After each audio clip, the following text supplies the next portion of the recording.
What's up, everybody? Josh and Jay back with the podcast. America is blue. Uh, an exciting match day four. A little bit to unpack here. A lot of goals at match day four today in Qatar. A very interesting time if you had the opportunity to tune in. Um, we had a lot of Blues taking the pitch today for their nations.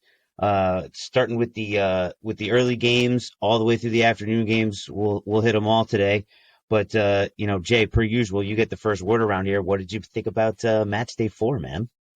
It's exciting, man. Dude, it's a World Cup. It's great.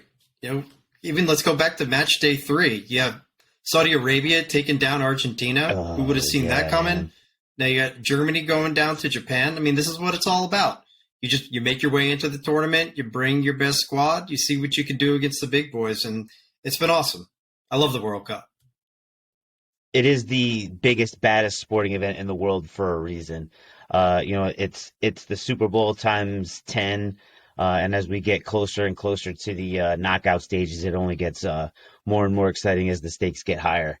Listen, But it's a you know, good excuse when dealing with the wife to just be like, hey, listen, this happens once every 4 years. So yeah, if I'm gonna wake up the 2 year old to go watch a game at 5 a.m., like please yeah. forgive me. Once every I four mean, years.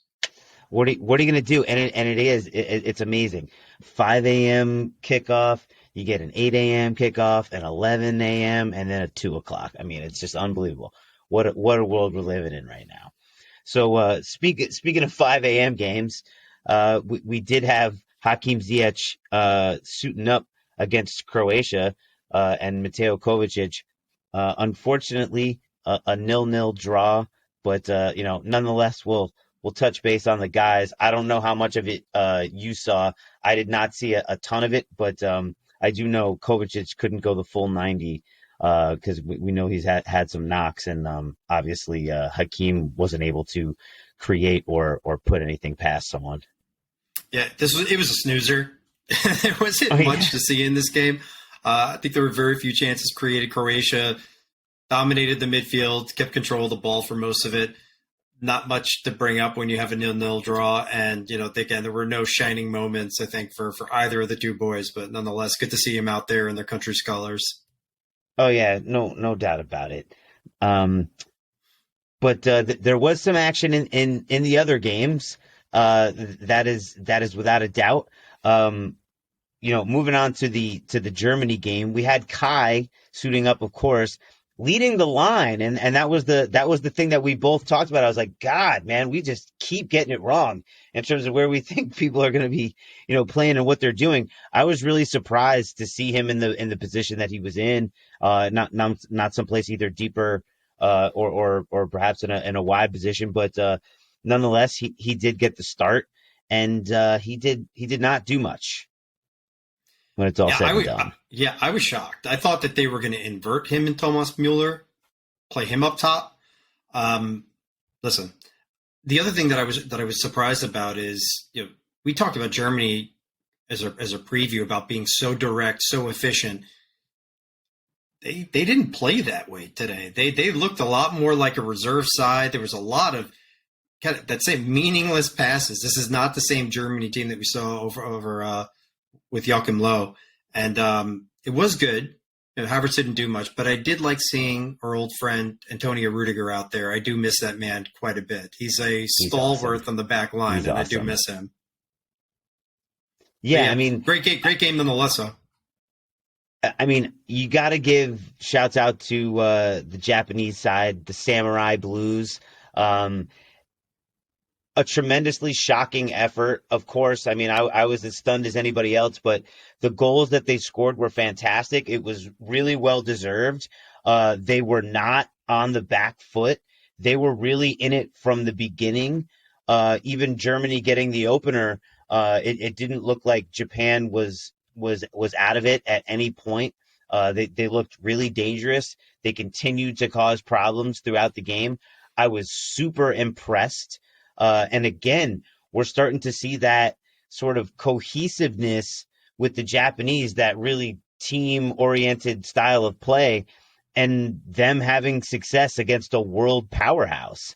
And it's not as though the Germans are not known for being organized. and the Japanese, in a lot of ways, beat them at their own game. In Japan, they're kind of known for this. That they are a well organized squad themselves, and they've made some interesting runs in international comps in the past. This was obviously surprising to me. I think it was surprising to everybody to see them come out on top. And you're spot on. The goals were crackers.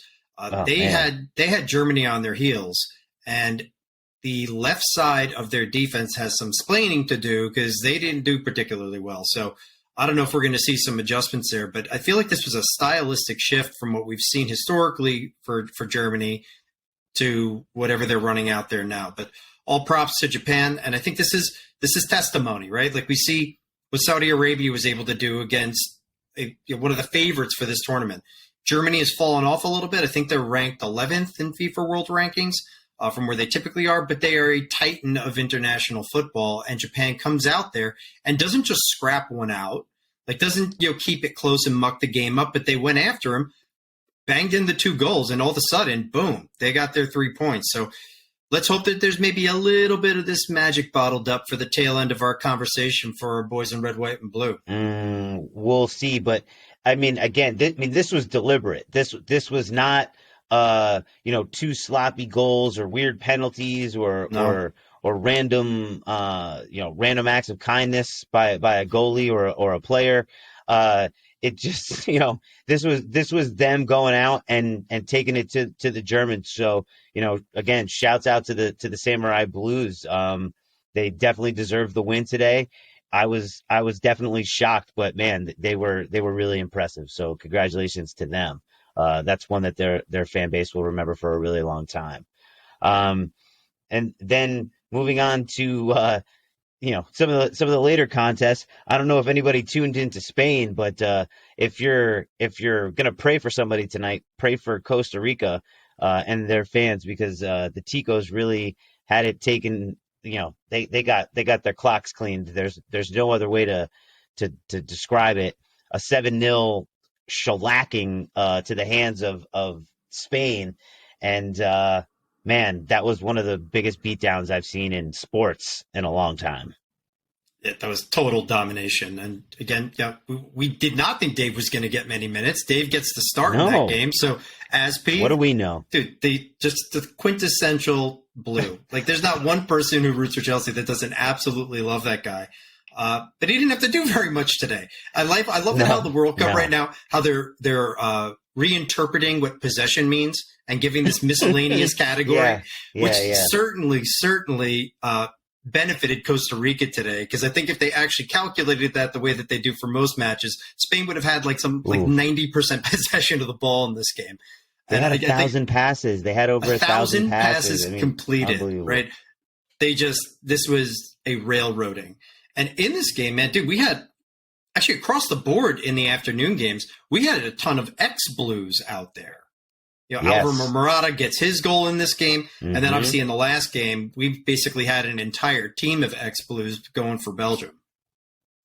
Yeah, and unfortunately, some of the Belgians had run their course, but I saw De Bruyne actually came away with a man of the match performance. I thought he was really flat. I thought he was borderline poor, especially by his standards. I thought De Bruyne did not look very good, and unfortunately, Eden Hazard is a shell of himself. In reality now, it was really almost a shame. I almost felt bad for him, but it was great to see him at least getting out there, again in a major competition for his country. And he still deserves his place out there. But man, there were some situations today where the old Eden Hazard takes people on, is going to be dribbling right at people and wreaking havoc all over the place. But that man is gone, and it was sad to see.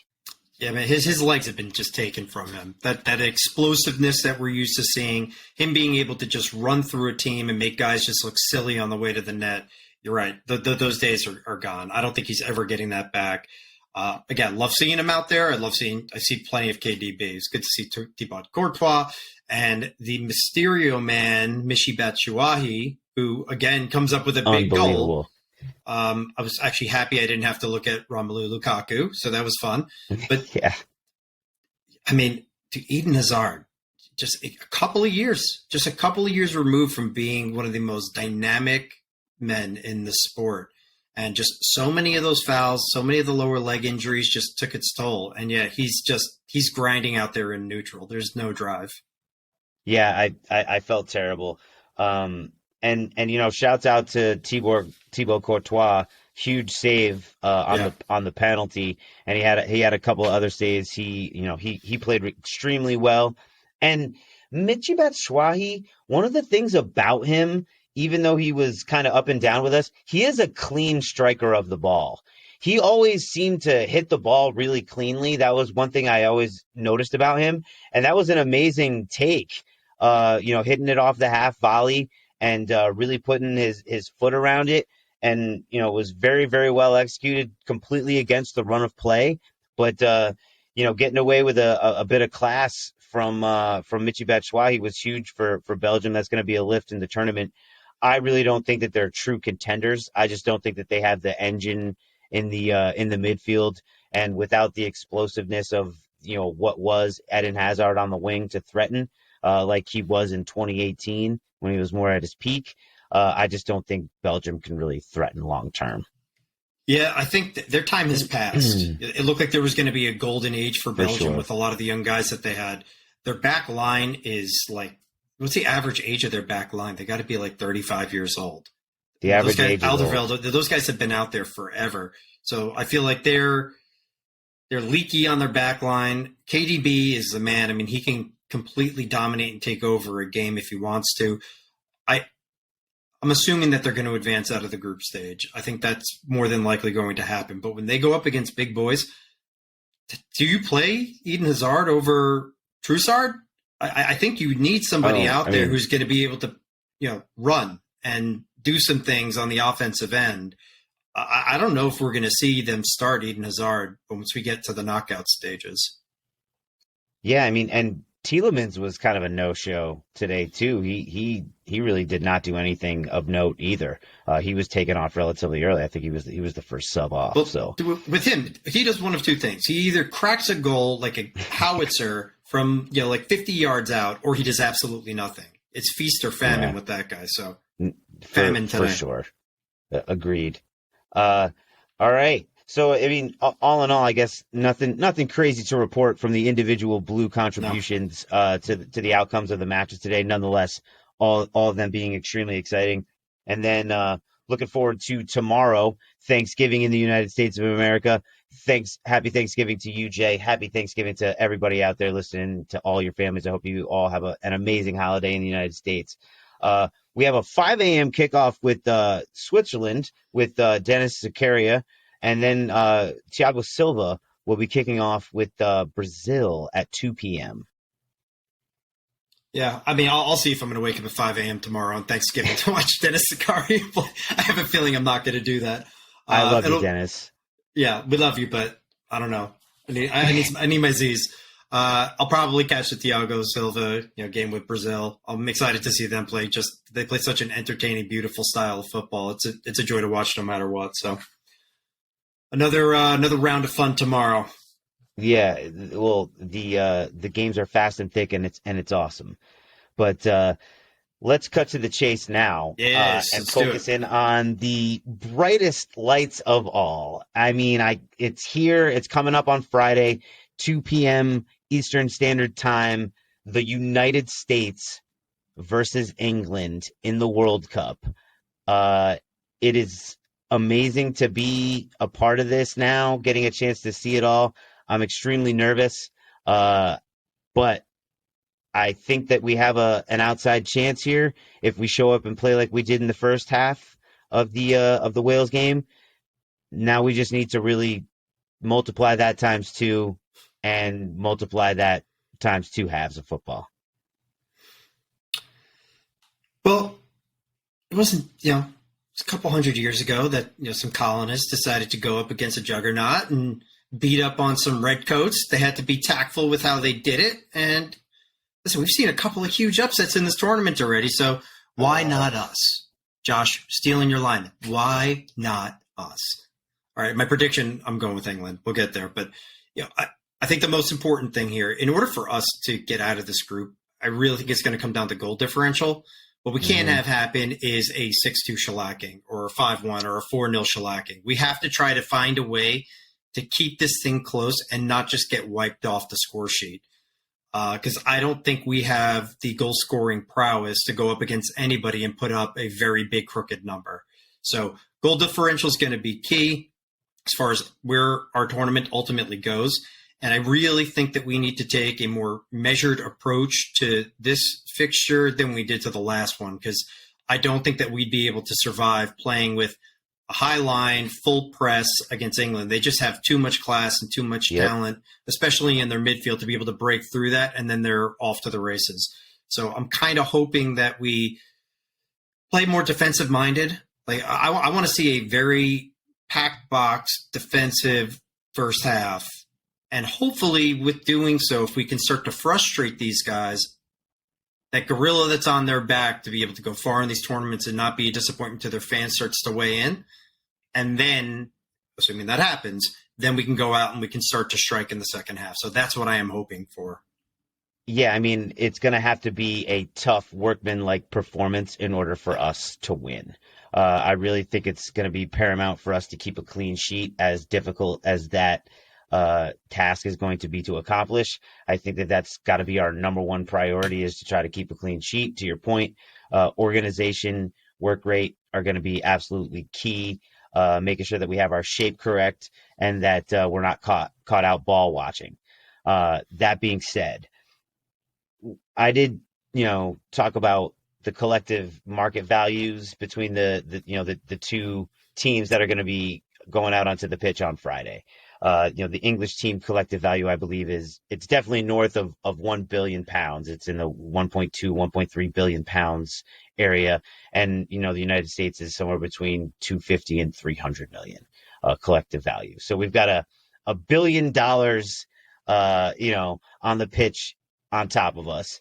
And we've also got all of their talent coming from the Premier League. I think that there's actually, Jude Bellingham is the only guy in the starting 11 who plays his football somewhere else. But we have Premier League talent too. And we've got guys who have been, playing against these guys in the Premier League all season, for the past couple of years. So hopefully we have the type of guys like Tyler Adams and Brendan Harrison and Christian Pulisic and Anthony Robinson and Tim Ream that have seen these guys. They know what to expect, and we can show some spine, show some backbone, show some fortitude, and put out the best performance of their collective careers and get a result. Yep. Beside the massive difference in overall talent between these two squads, obviously playing up the underdog role, I'm sure that's what Greg Berhalter is going to be screaming in the locker room. My biggest concern is fitness and stamina, because we saw a lot of our guys who've been coming off of injuries start to putter out in the second half against Wales. Whereas on the flip side of this, exactly to your point, we have guys who play regularly in the Premier League. These guys have been playing significant minutes, are in tip-top shape. That's a huge difference here. So I think one of the keys of this, as we get into the second half, especially if, by God, if we are able to get out to an early lead in this, if we somehow bang in a goal, however that might happen, we are going to have to be Johnny on the spot with our subs. Like, we can't wait like we did against Wales for guys to be limping around 100%. the field. Like, even if we're taking a little bit of a drop in talent, get fresh bodies on the field, because we cannot allow. You're right. We need to put in a workman shift here for every guy on the field. Sub in, sub out. There's a lot of subs we have available. Make good use of them and get fresh legs on that field as much as you possibly can. I mean, it's the number one thing, and because you hit the nail on the head. Our fitness levels are not commensurate with some of the other squads that are coming in with better players, and they seem to be in better shape and in better form. So there's a couple things going against us. But like I said, we've got talented players ourselves who are playing in the same league. We got to make sure that we can step up. In the Premier League, we know that it's one of the few leagues in the world where, a bottom 18, 19, 20 can beat a top side on any weekend because the talent is there. These guys don't get to this level by accident. So hopefully these guys can show up and show out. For sure. As far as the Blues we got suiting up, obviously we have our boy Mason Mount and Raheem Sterling most likely going to be in the 11 for England. Christian Pulisic, I'm sure, is going to be getting the start for the United States. So we'll have three guys out on the pitch. I would expect a big performance from all three of them being huge contributors to any outcome. That being said, I'll give you the first word on the predictions. Are we doing lineups or are we going straight into predictions? Oh well, yeah. If we're gonna do lineups first, let's do that. What's your back four for England? Well, I went with a 4-2-3-1 for us. So Okay. I've got Matt Turner in the net, of course. I went with the exact same back line. The only one that I had, so Robinson, Ream, Zimmerman, and Dest. I had a question with Serginho Dest because, again, he looked a little bit off the pace against Wales.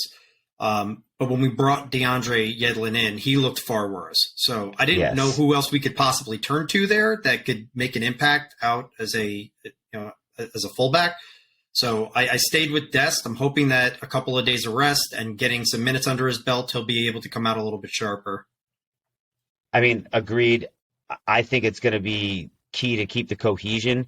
I think even though Walker Zimmerman had the hiccup, he made the mistake against Wales. He's still our best presence in there. You gotta stick with him.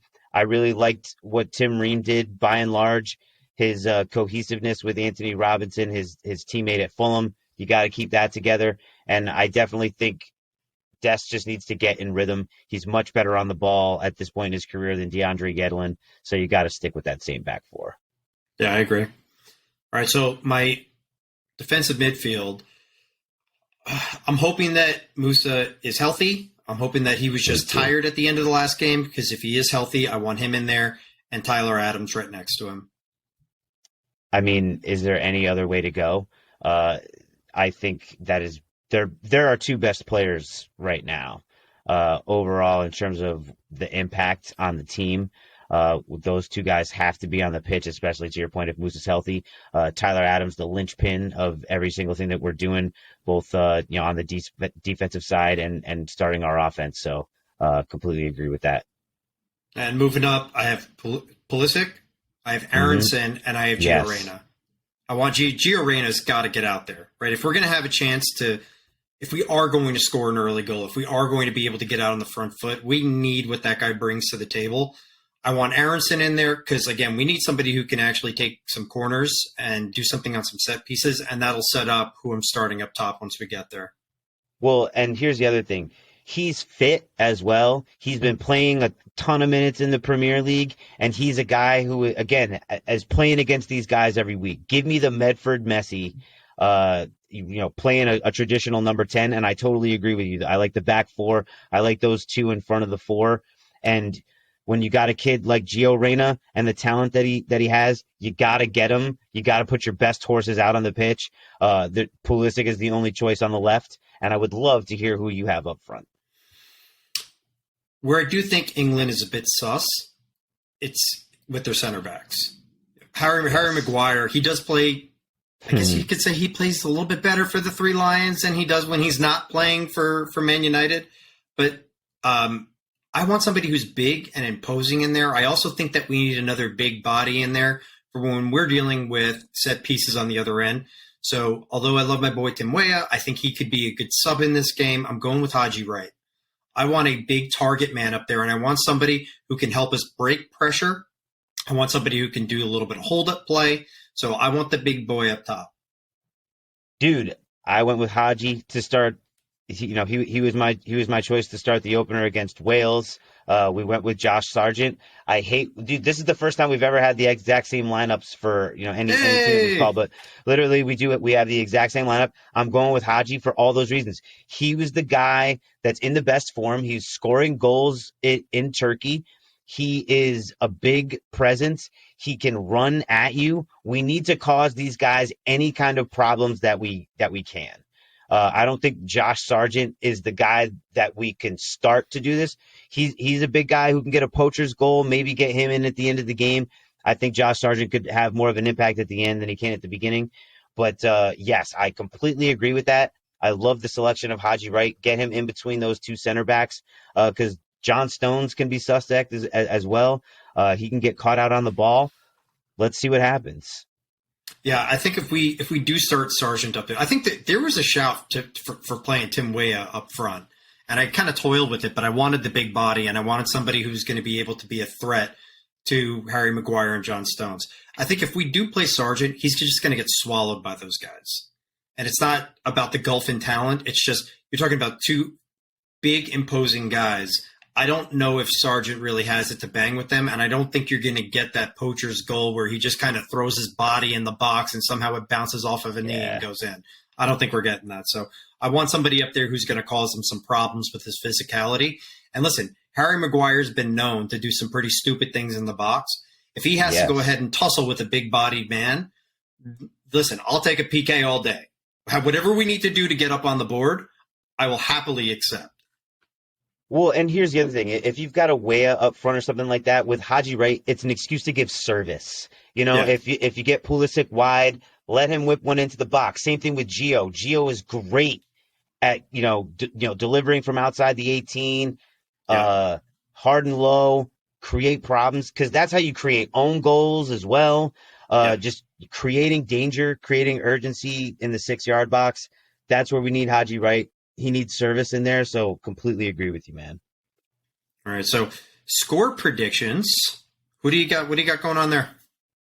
What's your final score? That being said, I think it's going to be 3-1 England. I don't think that we have the talent. Hopefully, we'll be holding on. If we are going to get a result, it's definitely going to be something in the 1-1 range. And if we were somehow able to win, I think it's because we kept a clean sheet. I think that's the only way we can really win, because I think if England scores one, they score multiple. It's going to be a matter of, can we hold on? Can we stay competitive? Iran, despite being undressed, still did put 2 past England. Yep. So it's not impossible to score, but we know how much they hate us and how badly they want to embarrass us. So let's see if we're up to the task. Yeah, we're going to have opportunities out there. It's a matter of whether we'll actually finish them, and that's one of our issues. Is that we're not as consistent as we should be with when the opportunities are put up there on a platter with just banging that thing home.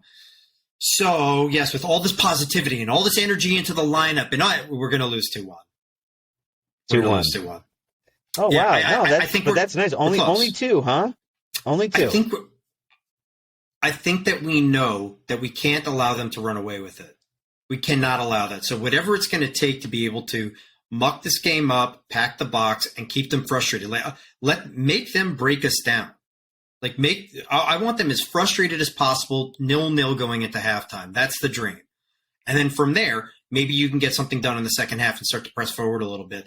But I want this thing ugly, dirty, chopped down. I don't care how many yellow cards are distributed. I want the England players going into that locker room at halftime frustrated. And if we can do that and we can keep it close, then we at least have a shot. But if they come out there and they start banging goals past us, it's going to be a really long day. So I'm hoping that this is the message and that we are going to go ahead and do everything we can to keep the goal differential within arm's reach, because we're going to play Iran, and that's going to be a different mindset, right? There's geopolitical stuff there. Do you think that Iran's going to lay down like they did against England to us? I don't think so. I do not think so. So, and we don't score that much. So we're going to need to keep this thing close, do what we need to do against Iran, and then hope that Wales gets demolished by England. Well, because here's the other thing. If we lose to England tomorrow, England advances. And is England going to be motivated to go out and really kick ass against Wales if they've already advanced, to the knockout stages? I know you want to win the group, but hopefully that doesn't play into our against us either. So there's a lot at stake here. And, this is the biggest game in the U.S. in, the past 15 or 20 years. So we better show up and we better show out. Nothing else to say. Wouldn't it be beautiful if we somehow come away with this thing? The win is the dream, but if we can even just get away out of this with a draw, and then put England in the position where they have to turn up against Wales, that's a huge win for us also. So there's a lot on the line here. Oh, I mean, if we can get a result out of this, it would be incredible. We have a great chance of advancing out of the group. If it's us versus Iran, go out and win it, and you control your destiny. I like that. I could live with that for sure, man. Absolutely. All right. So everybody have a happy Thanksgiving tomorrow. Yeah. Enjoy your World Cup Thursday, your World Cup Friday. Jay and I will be back for a post-game review on Friday night. We look forward to hopefully talking about a U.S. victory. Until then, everybody enjoy your holiday, and we'll talk to you on Friday night. Happy Thanksgiving, all.